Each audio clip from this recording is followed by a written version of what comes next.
Welcome to our channel. Now please welcome Takumi CK and his super cool partner, K-Me.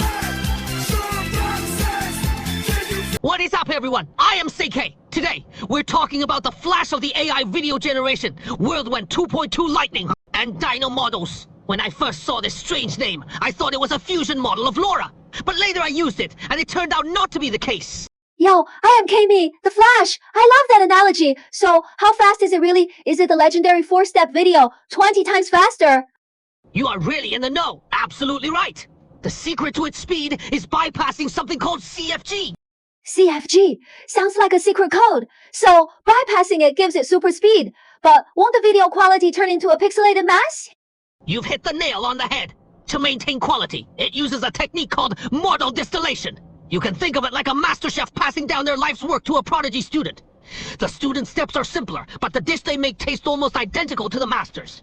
Wow, so it is a master teaches prodigy situation. I feel relieved now. So how does this genius student handle dynamic scenes? After all, motion is the soul of video. Handling complex motion is its strong suit. Even with so few steps, the dynamic effects are still on point. But everything has its pros and cons, and it has its own little quirks. Like what? Does it go on strike? Haha, not quite. But sometimes it has minor glitches with extremely fast motion, and occasionally it does silly things, like making a car drive in reverse. A car driving in reverse. This AI has a sense of humor. Anyway, the pros outweigh the cons. I am ready to let my computer take off. Hold on, before takeoff, I have to warn you. This prodigy student has a huge appetite. It needs at least 80 gigabytes of RAM to be full. How much? 80 gigabytes. My graphics card is about to have a heart attack hearing that number. That is a ridiculously high bar.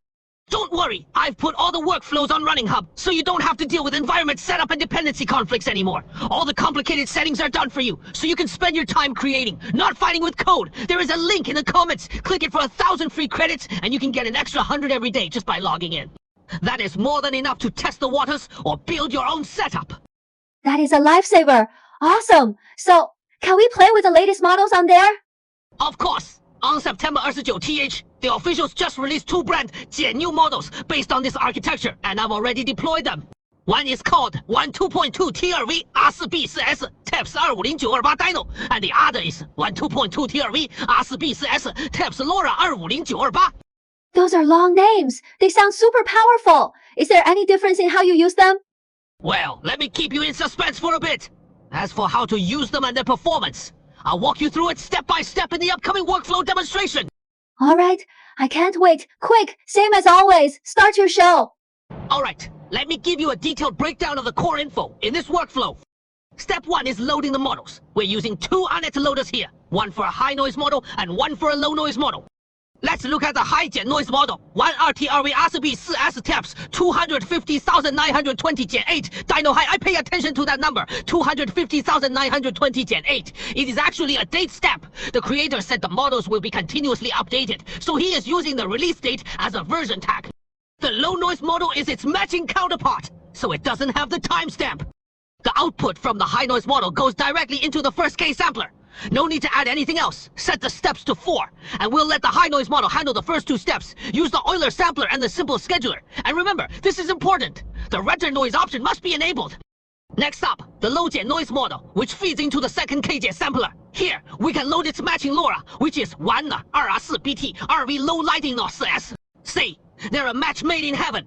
Both optimized for 4S TEPS and sharing the same 250,920/8 timestamp. Of course, you could try loading other LoRa's here, but we're keeping it simple for this demo. The low noise model handles the remaining 2 steps, but the crucial part is that the return noise option here must be disabled. After these 2 rounds, the image is generated. I've also integrated an upscaler node here. If you need higher resolution, you can enable it. Now, let's check out the final result. You can see that, for these epic, mythological style, aerial combat scenes, I've tested countless models, and this combination is the only one that meets my demanding standards. And after the upscaling process, the image clarity takes a quantum leap. For context, generating a 5-second, 1280 times 720 volts IDEO without upscaling takes about 4 minutes. With the upscaler enabled, that time doubles to about 8 minutes.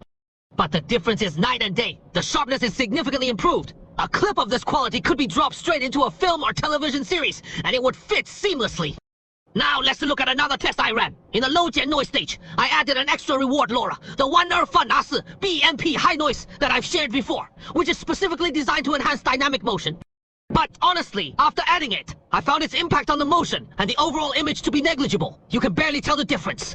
So I swapped it for another reward LoRa, HPS, again in the low noise stage. This time, it finally made a bit of a difference. You can see in the comparison, the image on the right has slightly higher color saturation, but it doesn't change the clarity or overall composition much.